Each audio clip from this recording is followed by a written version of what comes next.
well to see Shane Walk making a run. He still hasn't let Surround go. She's a half length to Shane Walk. Ashbar pulling out from Grand Supreme. Now Trevena shakes Surround up. She shot away 2 in front. In second place, Shane Walk, and then Ashbar. But here it is, 10 in a row. What can you say about the Carpet Kid Surround? She's walked in. 3 lengths in front now. Ashbar and Shane Walk battle it out for the minors. Throughout the history of thoroughbred horse racing, there are many examples of the bond between a horse and a jockey, but none stronger than the bond between Alan Trevena and the great Surround. See, I had an added advantage too. Before Surround came along, I rode a lot of horses that turned out to be champions. So I had a bit of a feeling what an extra special horse was like. But once you get that feeling, it is just another thing you cannot describe to anybody. I've never ridden one like. I've ridden some very good horses since Surround. I rode very good horses before Surround, even champion horses, but she was extra special to me because she was my horse. Now Trevena says go. The filly moved up to the mare. Surround put her head in front, and here it is. 9 in a row now for Surround. She's coming away, and the mighty filly won at 1.25 lengths to how now. 2.5. The story started when Geoff Murphy, that astute judge of horseflesh, spotted Surround as a weanling at Patrick Hogan's Cambridge stud in New Zealand. So let's go out in the paddock and look at the weanlings. So we looked at a few, and I said, what's that grey one over there? And he said, you don't want to do this back at his knees and this and that. And so I said, I like it. So we walked over, and I said, I'll take it. He said, Bart was here yesterday, he didn't like it. But I said, give what Bart liked. I like it. And so next year I went back, and she'd grown, and lovely filly, and so just throw her straight in the plane if you don't mind. And it turned out to be Surround, so it was a good selection. When she first started, she didn't really impress me as much better than just a horse. And I remember a nice little grey filly that was a little bit immature. Used to ride a track work every morning and didn't think anything special of her. Alan remembers his first win on Surround. It was a 900-metre race. She drew barrier 17, extreme outside of the field. She began very, very quickly, and inside 1 furlong, she's on the fence and leading, and she won very, very comfortably. She was sort of an immature little filly that showed a bit of potential. Like she had one at Caulfield, and Sandown win, a bit disappointing, but she was probably a little bit shin sore or something on the day when Trixie Lass, I think, just beat her. She just beat Trixie Lass, and I was very disappointed in the run because I thought she'd win by 100 yards. And she had to really fight to win, and she won. So Geoff's got to have to take immature type horses to Queensland because over the winter it just works wonders on them. Then Murphy brought her back and gave her that now well-documented barrier trial at Cranbourne. Before our barrier trial, we had another filly in the stable called Savoir. And Savoir was probably the unluckiest 3-year-old, been around for a long, long time because she had Surround as a stablemate. But on that particular day, I rode Savoir in an earlier trial, and she trialled particularly well and won the trial. And then the following trial, I rode Surround, and like I said, I just thought she was a handy filly, good filly. And never, ever in my life, anywhere even till today, have I ever rode a horse that has won anything any easier. She just stepped out. She never got out of first gear. She won the barrier trial in unbelievably easy fashion, and all of a sudden I woke. There's something special underneath me. After that trial, she won at Moonee Valley before lining up in the Ascot Vale Stakes against the country's best 3-year-olds. Does Geoff Murphy recall at what odds Surround started that day? Yes, I do. She was 12 to 1. Because I remember saying to Higgins, he rode Cummings as he was 7 to 4 on, walking around the mounting yard, and I said, hey, come here. So what I said, have a good look at her backside because that's all you'll see. And he goes, you're just smart, mate. And that's what exactly happened. That's all he ever did see of it, too. At her next start, she took on the colts again in the Moonee Valley Stakes. You remember it very well. Moonee Valley Stakes was run at Sandown Park that year. But Savoir, as I said before, she was very unlucky. Savoir was an exceptionally good filly. But Surround was just far superior, and it was just, at no stage of the race was Surround ever going to lose. He's racing now. Jumped away in a pretty good line. Great Lover, one of the first out with Romantic Dream and Chester Bellotta. Bernard now heading them all off, racing around the outside of the field as they settle down into stride. A great battle up the hill. Bernard ridden for dear life, led from Unaware and Ecuador. Also to run in the Caulfield Guineas. Blockbuster is up with I'm a bit sorry she wasn't in the Derby. But in the Caulfield Guineas, I remember Surround cut back a fair way in the race. As they're coming towards the home turn, I remember I was running 6th or 7th or 8th, you know, I was back sort of midfield or worse. And just up in front of me, the horse called Family of Man. It was a very good horse. And something went through my, two things went through my mind in the Caulfield Guineas. One was as we came round the home turn and the old Guineas stand there at Caulfield, I heard over the course broadcasters, which you can hear in races, and you know, most jockeys can tell you do hear odd things, and I heard the course broadcaster say, "And here comes Family of Man." And a thought went through my mind, which I'll never forget, you better have a look about 2 lengths behind him, because I've got him well beat. On the turn now with 400 to go. And the leader, Bernard. On the outside, Wise Drawer, and here's Family of Man moving up to grab them in a stride.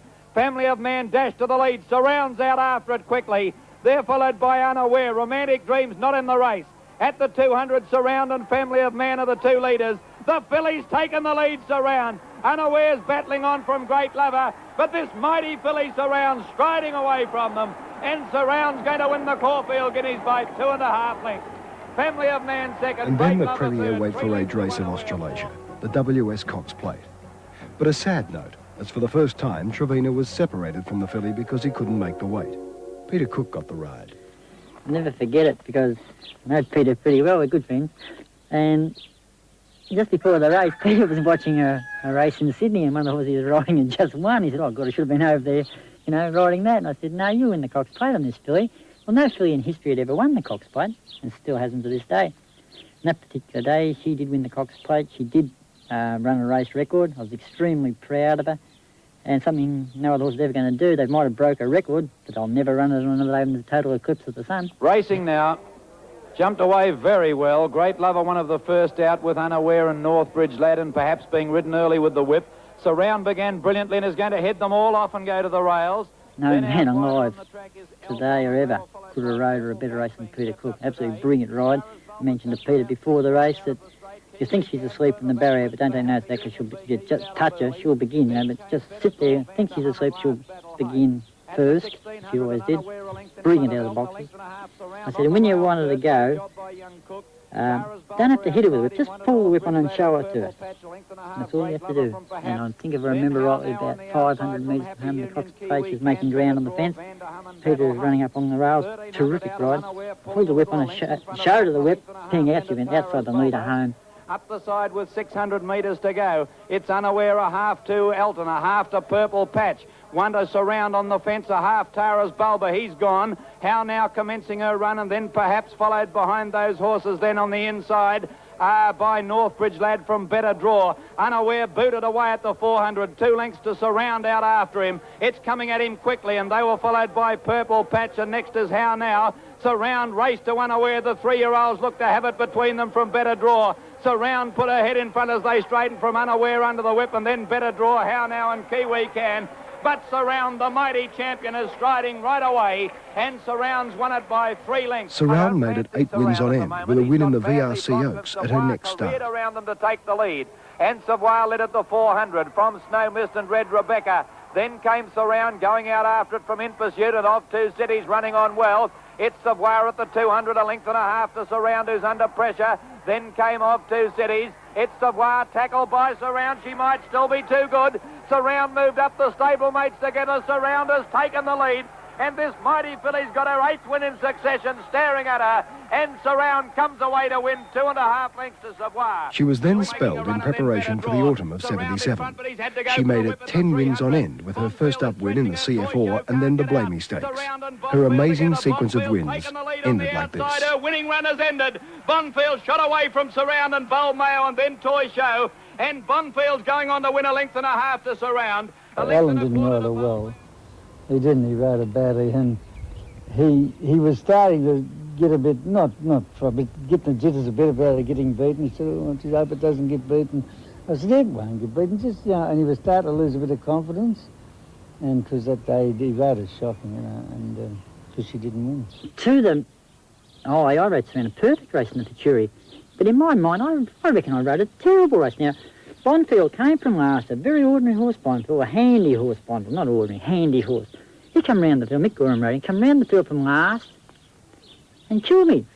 Now, if it had been surrounded 25 to 1 chance in the Futurity Stakes, I wouldn't have been riding them in the box seat. I wouldn't have been running third or whatever it was, fourth, sitting there and like having them ready to win, starting home. I would have been second last. I think it was only about 9 runners, something like that. I would have been 8th, just in front of Bonfield. I might have been 9th, fine. As he went round the field, I would have went round with him, and I've got no doubt in my mind, Surround would have won the Futurity Stakes. But the pressure had got to all of us that I was afraid to ride her what people thought was a bad race, but which I knew, and only I knew, would have been the way to ride her. But he cowards way out. After a 4th in the Australian Cup, she dead heated in the Alistair Clark Stakes at Moonee Valley and then headed to Sydney for the AJC Oaks. In her lead-up race, the Champion Stakes, she got more than she bargained for. You know, they did deal with her there. They knocked her from one side of the track to the other. And just poor little thing, she came in, honestly, and she was shivering and shaking out. So that's how much buffeting she got. Different and somewhat arrogant tactics were then employed for the AJC Oaks. Just pull her right back near last. When you get the half mile, just go right around the lot. And Quinton and all them would turn their heads looking where she was. And by the time they found her, she'd gone past them. Her final campaign as a 3-year-old was in Brisbane, where she won the Queensland Oaks and the Grand Prix Stakes. Surround raced 4 times as a 4-year-old before injuring a tendon and being retired to stud. I think it's the best horse I've ever had and probably the best I've ever likely to get. And, you know, I won a lot of money on her and, you know, I was very confident those days. You know, when you thought you could win, you just bet accordingly. She's such a beautiful horse. If you could cook, you'd marry her. Ah, there'll never be another one like her. No, these days they drop the tag of champion on so many horses. I've seen horses, I've read the paper about up in the farm, and people say, oh, as good as Surround. Yeah, that's all I ever say. Yeah, as good as Surround. She won 10 straight, she beat the Colts and Gelding. She's still only 3 to 1 Cox Plate. To me, she's always going to be something extra special to me, and oh gee, I love it. You know, all good things come to an end. Now Trevena shakes around up. She's shot away 2 in front.